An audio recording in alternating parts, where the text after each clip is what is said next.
Good morning বন্ধুরা, আমি অনিতা আবারও চলে এসেছি তোমাদের সাথে মিনি ব্লগ শেয়ার করার জন্য।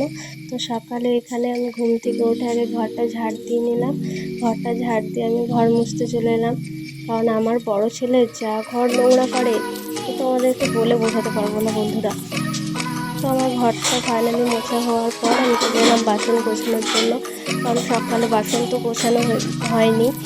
তারপর চলে এলাম আমি রান্নাঘরে পটল ভাজার জন্য। তো আমি সকালে পটল কেটে রেখেছিলাম, পটলটা এখন কড়াইয়ে ভেজে নিচ্ছি।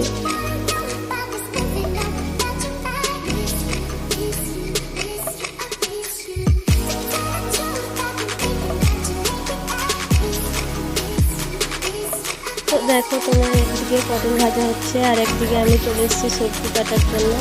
সবজি আজ শনিবার, তো আমাদের ঘরে কেউ আমিষ খায় না, তো এখানে আমি বরবটি, আলু, মূলো, বেগুন সব দিয়ে একটা সবজি বানাচ্ছি। শনিবার আমার শ্বশুর শাশুড়ি আছে, আমিষ খেতে চায় না। আমাদের বাড়িতে ফাইনালি শনিবার সবারই নিরামিষই খায়। তো আমার রান্না এখানে কমপ্লিট। এখানে ডাল, পটল ভাজা আর ওই কাঠমিশানি সবজিটা আমি করে রেখেছি। তারপর চলে এলাম রান্না শেষে গ্যাস আসতে। তো গ্যাসটা আমি পরিষ্কার করে রান্নাঘরটা হালকা গুছিয়ে নিলাম।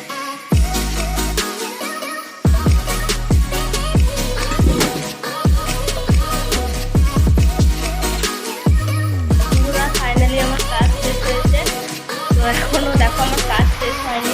এখানে আমার কাকারও ঘুমাচ্ছে, এই যে কাকান, তোমাদের কাকান ঘুমাচ্ছে। এখনও বড় ছেলেকে চান করাবো, ছোটোকে চান করাবো, খাওয়াবো।